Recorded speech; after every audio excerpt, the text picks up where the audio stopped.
Alaska is a state with unique opportunities and unique challenges. Alaska is massive. In the winter, it's dark for 22 hours a day. Most of the people in Alaska are very isolated. I grew up in a small rural village where there's no stores, there's no malls, there's no roads. It's a different world. A lot of kids in Alaska come from places and situations that are really challenging. It was hard for me as a kid. I was just like wandering around school, just wanting the day to be over, wandering in the dark, not knowing what to do or my purpose, just looking for love or people to accept me. Kids are looking for a life that's full of meaning and purpose. They want someone to show them that there's hope. They're looking for someone to listen. They're looking for someone who will be there no matter what. Young life is caring adults who love Jesus and love kids, and they enter into a kid's world, which can be a bit scary, and they love them unconditionally. You would be surprised how a kid's life can be changed with one relationship. One person who cares about them, who sees past all their junk and the mess that is them, and sees what God sees. And it's in the context of that relationship that we get to expose kids to the love of Jesus Christ. When they see us loving them unconditionally, they want to know why. We have the opportunity to give them a first-hand look at what Jesus can do in the lives of people.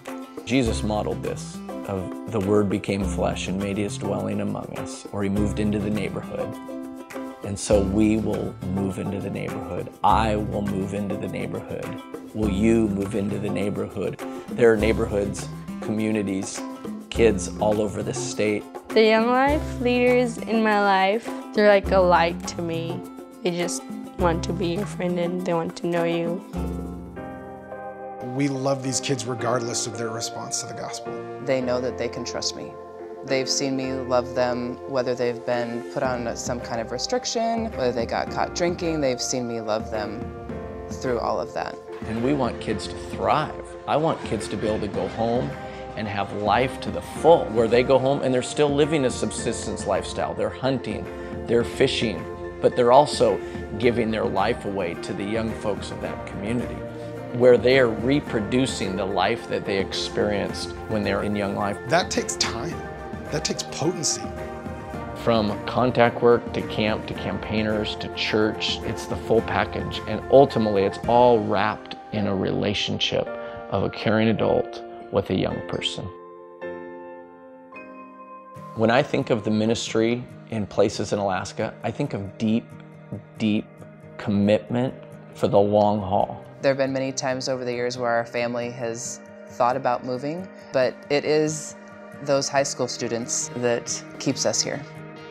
We need people who will partner with us, invest in the ministry in Alaska financially. The time is now. There are kids there today that in 2 years they'll be out of high school. We don't want to wait.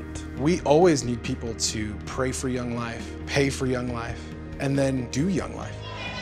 My dream is that every kid in every community in Alaska has a chance to make their own decision about Jesus Christ. In young life, I found a real life-changing relationship with God. We need folks who are willing to go and dive into a community that's often really cold, that's often really dark, and be a light in the darkness, because kids are worth it. Who wouldn't want to be a part of something like that?